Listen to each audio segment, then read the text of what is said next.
नमस्कार सभी को, आप सबका स्वागत है अपने YouTube चैनल में। आज हम डिस्कस करेंगे समास टॉपिक को, जो कि रीट लेवल फर्स्ट और रीट लेवल सेकंड दोनों के लिए अति महत्वपूर्ण क्वेश्चन टॉपिक्स है और इस टॉपिक से 2 या 3 क्वेश्चन अवश्य पूछे जाते हैं।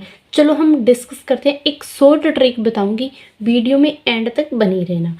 समास है, समास का अर्थ क्या होता है? संक्षिप्त, यानी कि किसी बड़े रूप को छोट में लिखना। परिभाषा के तौर पर देखें तो 2 पदों के मध्य प्रयुक्त विभक्ति योजक अव्यय पदों को हटाकर उन्हें पास पास लिख देना ही क्या कहलाता है? समास कहलाता है। या फिर 2 शब्दों के मेल को क्या कहते हैं? हम समास कहते हैं। कुछ बच्चे यहाँ पे कंफ्यूजन हो जाते हैं कि संधि और समास में डिफरेंस क्या है। संधि में क्या होता है? 2 वर्णों के मेल को क्या कहते हैं? हम संधि कहते हैं। और समास किसे कहेंगे? 2 शब्दों के मेल को क्या कहते हैं? हम समास कहते हैं। जैसे कि 2 शब्द देखें हम, गंगा और यमुना, इन दोनों को हम शॉर्ट में लिख दें, गंगा यमुना, ये क्या हो गया? समास। तो ये क्या है? समास विग्रह है। फिर बात करते हैं कि समास विग्रह क्या होता है। समस्त पद या सामासिक पद शब्दों के बीच के संबंध को स्पष्ट करना ही क्या होता है? समास विग्रह है। जैसे कि एग्जाम्पल पर तो देखें तो अपने पर बीती, ये क्या है? समास विग्रह है। और आप बीती, ये क्या हो गया? समास, यानी कि समस्त पद हो गया। फिर हवन के लिए सामग्री, सीधा ही हम शॉर्ट में क्या लिख सकते हैं? हवन सामग्री। फिर बात करें कि समास के प्रकार कितने होते हैं, तो समास के प्रकार कितने होते हैं? 6 होते हैं। जैसे कि कुछ एक बार पटवारी के एग्जाम में पूछा गया था कि मूल रूप से समास के कितने प्रकार होते हैं। अगर मूल रूप से पूछे तो आपको कितने होंगे? 5 होंगे। वरना हिंदी में समास पूछे तो कितने होंगे? 6 प्रकार होंगे। प्रकार कौन कौन से? अव्ययीभाव समास, तत्पुरुष समास, द्वंद्व समास, बहुब्रीहि समास, क्रमधारय समास, द्विगु समास। पहले मूल रूप से 4 क्यों दिए गए थे? क्योंकि तत्पुरुष समास में ही क्रमधारय समास और द्विगु समास को, तत्पुरुष समास के क्या है? ये दोनों विहित हैं। फिर बात करते हैं, सबसे पहले आपसे क्या है कि कोई मान लो प्रकार ऐसे पूछ सकते हैं कि समास के प्रकार कितने हैं? 6, लेकिन एक एक भेद आपको नहीं पूछेगा। फिर बात करते हैं कि अभिभव समास। अभिभव समास से किस प्रकार क्वेश्चन पूछे जाते हैं, यही डिस्कस करेंगे। जिस समस्त पद में प्रथम पद प्रधान, अव्यय तथा उपसर्ग हो तथा बाद वाला शब्द संज्ञा हो, वो कौन सा समास कहलाएगा? अव्ययीभाव समास कहलाएगा। जैसे देखिए, प्रथम पद या तो अव्यय होगा या उपसर्ग हो या प्रधान होगा, यानी कि, और बाद वाला शब्द कौन सा होगा? संज्ञा। लेकिन कुछ क्वेश्चंस ऐसे पूछ ले जाते हैं कि प्रथम प्रधान अव्यय तथा उपसर्ग आए तो वो कौन सा समास होगा। तो आपको ये बिल्कुल राइट रखना है कि प्रथम पद क्या रहेगा? प्रधान, अव्यय और उपसर्ग, इतना ही याद रखोगे। और बाद वाला शब्द क्या हो? संज्ञा हो, तो वो कौन सा समास होगा? हमारा अव्ययीभाव समास होगा। फिर कुछ एग्जाम्पल दे तौर के देखें, जैसे कि आजीवन। आजीवन क्या आ गया यहाँ पे? उपसर्ग, यानी कि जीवन पर। प्रत्येक, प्रति निकल जाएगा, प्रति निकल जाएगा, उपसर्ग और एक बन जाएगा, यानी कि हर एक या प्रत्येक। जैसे कि यथाशक्ति, शक्ति के अनुसार, व कायदा, कायदे के अनुसार। इस प्रकार क्या है कि आपको प्रथम पद क्या मिलेगा? प्रधान, अव्यय और उपसर्ग। तो वो कौन सा होगा? हमारा अव्ययीभाव समास। फिर नेक्स्ट नोट करने की बात है यह है कि यदि किसी संज्ञा व अव्यय पद का दोहराव हो तो वहाँ भी क्या होगा? अव्ययीभाव समास होगा। जैसे कि एग्जाम्पल के तौर पर देखिए, जैसे दिन दिन, तो हर दिन, प्रतिदिन। इस प्रकार के एग्जाम्पल आपको देखने को मिले तो वहाँ पे कौन सा समास होगा? अव्ययीभाव समास होगा। जैसे कि रातों रात, रात ही रात। फिर नेक्स्ट प्रकार करते हैं हम, हमारा तत्पुरुष समास रहेगा। तत्पुरुष समास की पहचान क्या रहेगी? पदों की प्रधानता के आधार पर देखें तो यहाँ पे कौन सा पद प्रधान हुआ? तो द्वितीय पद क्या रहेगा? यहाँ पे प्रधान। अभिभव समास में कौन सा पद प्रधान था? प्रथम। और यहाँ पे कौन सा आ गया? दूसरा पद क्या होगा? प्रधान होगा। फिर है कि दोनों पदों के मध्य क्या होगा? कारक विभक्ति का लोप होगा, लेकिन कर्ता और संबोधन विभक्ति को छोड़कर अन्य सभी विभक्तियां इसमें आएगी। कर्ता और संबोधन विभक्ति है वो नहीं आएगी। परिभाषा के तौर पर देखें कि जिस समस्त पद में उत्तर पद को ही हम क्या कहते हैं? द्वितीय पद प्रधान हो तथा दोनों पदों के मध्य कारक विभक्ति का लोप हो तो वहाँ कौन सा समास होगा? तत्पुरुष समास होगा। तो एग्जाम्पल इस तरह से पूछ सकता है कि दोनों कारक विभक्ति का तो कुछ कम देंगे, क्योंकि कारक विभक्ति देखते ही तो मान लो बच्चे पहचान जाते हैं कि ये तत्पुरुष समास है, लेकिन उसमें देखेंगे कि उत्तर पद प्रधान हो तो वो कौन सा समास होगा। तो उत्तर पद प्रधान आते या द्वितीय पद प्रधान आती है, आपका कौन सा होना चाहिए, तत्पुरुष समास होना चाहिए, और जहाँ पे क्या हो, कारक विभक्ति का लोप हो। शरण को आगत समास क्या बन गया, शरणागत। यहाँ पे कौन सी विभक्ति का प्रयोग हुआ है, कर्म कारक विभक्ति का प्रयोग हुआ है, यानी कि कर्ता कर्म को आते ही कौन सी विभक्ति है, कर्म कारक, तत्पुरुष रहेगा। रोग से ग्रस्त, रोगग्रस्त, हाथ से लिखित, हस्तलिखित, यहाँ पे से भी व्यक्ति का प्रयोग है, तो यहाँ पे कौन सा कारक है, करण कारक है। फिर नेक्स्ट है कि हवन के लिए सामग्री, तो क्या शब्द बनेगा, हवन सामग्री। यहाँ पे कौन सा कारक है, तो संप्रदान कारक है, यानी पहचान के लिए क्या प्रयोग किया गया, यानी कि के लिए। फिर नेक्स्ट है कि गुण से हीन, गुणहीन, यहाँ पे कौन से कारक विभक्ति का प्रयोग हुआ है, तो यहाँ पे अपादान कारक विभक्ति का प्रयोग हुआ है, यानी कि यहाँ से का प्रयोग हुआ है किसी से अलग होने के लिए। जैसे कि पेड़ से पत्ता गिरा, तो पेड़ से क्या हो गया, पत्ता अलग हो गया, तो अलग होने का बोध हो, तो वहाँ पे कौन सा कारक होगा, हमारा अपादान कारक होगा। गंगा का जल क्या बन गया, गंगा जल। यहाँ पे कौन सी विभक्ति का प्रयोग है, यहाँ संबंध कारक विभक्ति का प्रयोग है, जैसे कि का, के, रा, रे, री, ना, ने, नी। अगर इस प्रकार के एग्जाम्पल आपको दिखाई दे तो वो कौन सा होगा, हमारा तत्पुरुष समास का उदाहरण होंगे। फिर नेक्स्ट है कि वन में बास, क्या बन गया, वनवास। अपने प्रवृत्ति, आप बीती, यहाँ पे कारक विभक्ति यानी अधिकरण कारक विभक्ति का क्या हुआ है, यहाँ पे प्रयोग। पहचान क्या रहेगी, में और पर, क्या रहेगी, में पर, यानी कि वन में बास, क्या बने, वनवास। तो इस प्रकार के एग्जाम्पल आपको कहीं पर भी देखने को मिले तो वो कौन सा समास होगा, हमारा तत्पुरुष समास होगा। फिर नेक्स्ट करते हैं कि द्वंद्व समास। द्वंद्व समास की पहचान क्या रहेगी, जिस समास में दोनों पद समान रूप से प्रधान हो, यानी कि दोनों ही पद प्रधान हो, तो वो कौन सा समास होगा, हमारा द्वंद्व। द्वंद्व का मतलब झगड़ा, यानी कि समास बनाते समय तथा या और समुच्चय बोधक शब्दों का लोप हो जाता है। जिस समास में मान लो या, यथा और समुच्चय बोधक शब्दों का लोप होता है, तो वो कौन सा समास होगा, हमारा द्वंद्व समास होगा। फिर है कि शब्द एक दूसरे के क्या होते हैं, विलोम या फिर विलोम जैसे मान लो कि हो, तो वहाँ पे कौन सा समास होगा, द्वंद्व समास होगा। जैसे एग्जाम्पल के तौर पर देखें, माता पिता, माता और पिता, दाल रोटी, दाल और रोटी। यहाँ पे क्या है, तथा या और, यानी कि या तो योजक चिन्ह दिखे आपको और समुच्चय बोधक चिन्हों का प्रयोग हो, तो वो कौन सा होगा, हमारा द्वंद्व समास होगा। इस तरह से आपको दिखाई दे चीज़ें, वो कौन सा समास हो गया, द्वंद्व समास हो गया। इतरेतर द्वंद्व समास, इतरेतर द्वंद्व समास में क्या होते हैं, या तो विलोम या और या विलोम जैसे शब्द आपको मिलेंगे। विकल्प द्वंद्व समास में क्या होते हैं, सदैव विलोम शब्द में आपको देखने को मिलेंगे। फिर एक समाहार द्वंद्व समास, इस समाहार द्वंद्व समास में क्या है कि अंत में आदि या इत्यादि शब्द आपको देखने को मिलेंगे, और किस में मिलेंगे, सदैव बहुवचन के शब्द आपको मिलेंगे।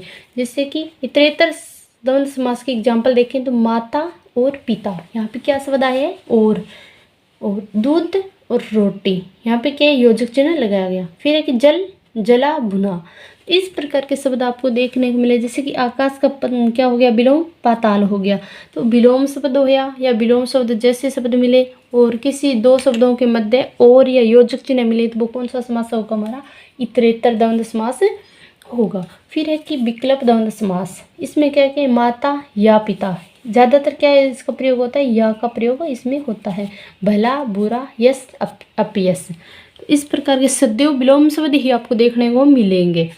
फिर है कि समाहार द्वंद्व समास, इसमें क्या कि सार्थक, निरर्थक, कपड़ा लत्ता आदि, चाय बाय आदि। अगर किसी मान लो शब्द के अंत में आपको आदि इत्यादि और शब्द बहुवचन में मिले, तो वो कौन सा होगा, हमारा समाहार द्वंद्व समास होगा। इसमें ज़्यादातर क्या पूछे जाते हैं कि समास में सबसे ज़्यादा पूछा जाता है, ये तो समास पूछेगा, आपको एग्जाम्पल दे देगा, या फिर क्या कि समास दे दिया जाएगा और उसका क्या कि समास विग्रह पूछा जाएगा। फिर बात करते हैं कि बहुब्रीहि समास, जब समस्त पद दोनों पदों में से कोई पद प्रधान ना हो, यानी कि बहुब्रीहि समास में ना तो प्रथम पद प्रधान होता और ना ही द्वितीय पद प्रधान होता, कोई भी पद क्या होता है, प्रधान नहीं होता है। और फिर क्या कि इसकी पहचान कैसे कर सकते हैं हम बहुब्रीहि समास की? तो शब्द समूह के लिए एक शब्द आपको देखने को मिले, जैसे कि प्रधानमंत्री हो या मुख्यमंत्री हो, इस प्रकार के शब्द आपको देखने को मिले तो वो कौन सा समास होगा? हमारा बहुब्रीहि समास होगा।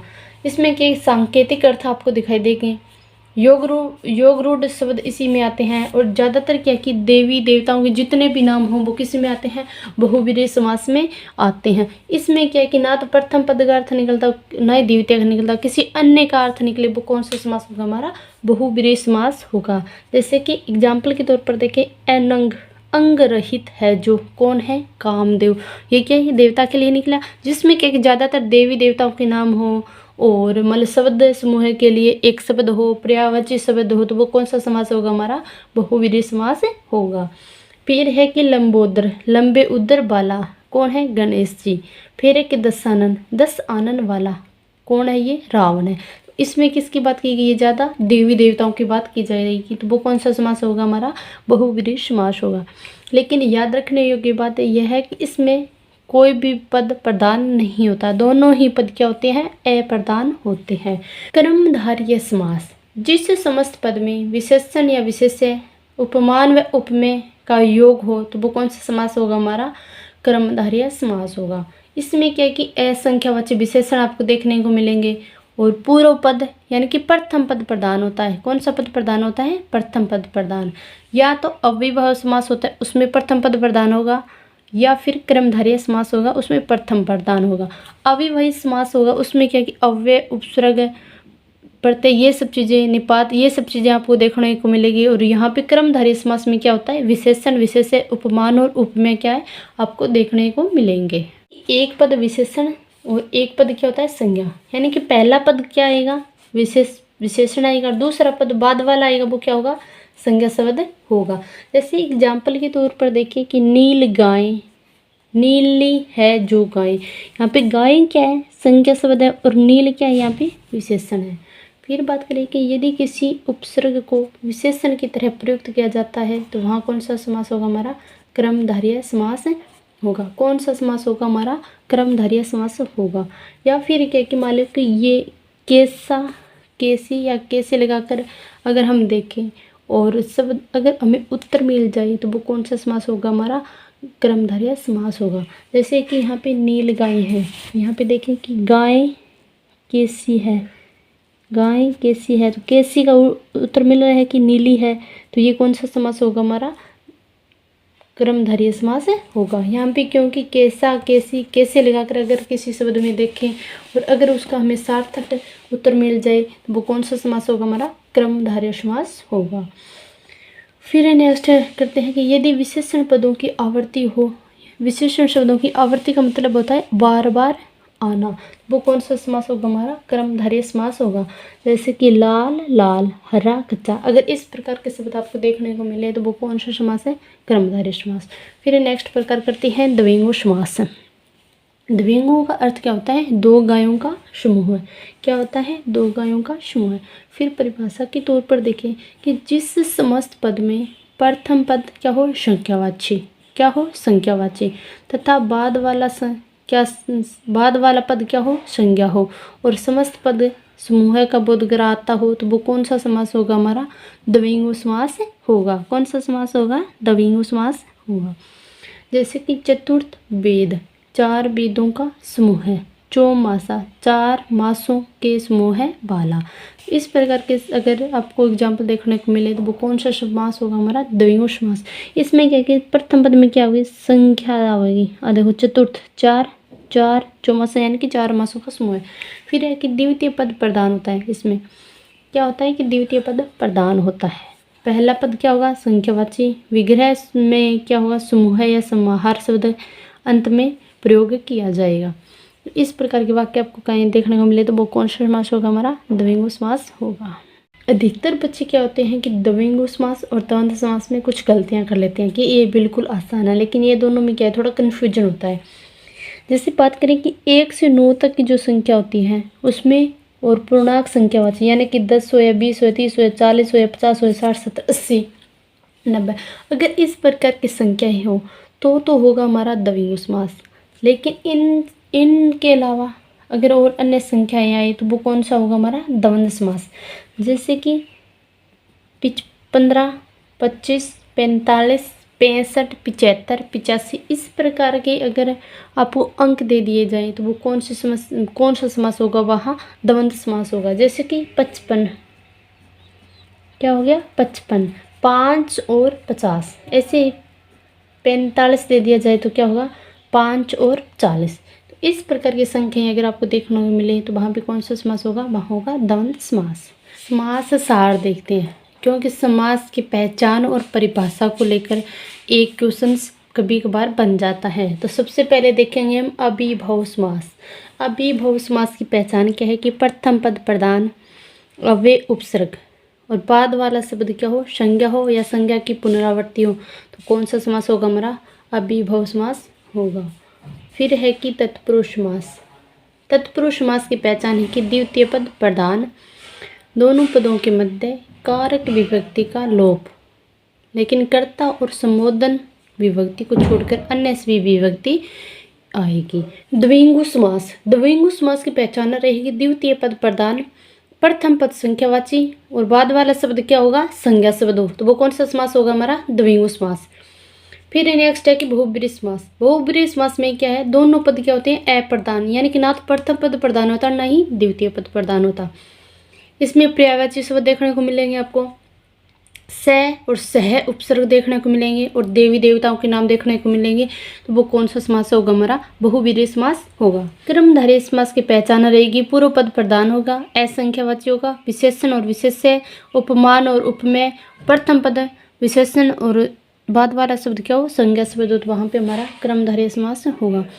फिर है कि द्वंद्व समास। द्वंद्व समास में ज़्यादातर क्या है कि योजक चिन्ह या फिर विलोम शब्द आपको देखने को मिलेंगे। तो आज का सेशन कैसा लगा? आपको अच्छा लगा तो ज़्यादा से ज़्यादा वीडियो को शेयर कर देना। अगर आप चैनल पर नहीं हो तो चैनल को जरूर सब्सक्राइब कर देना। धन्यवाद सभी को। 10वां में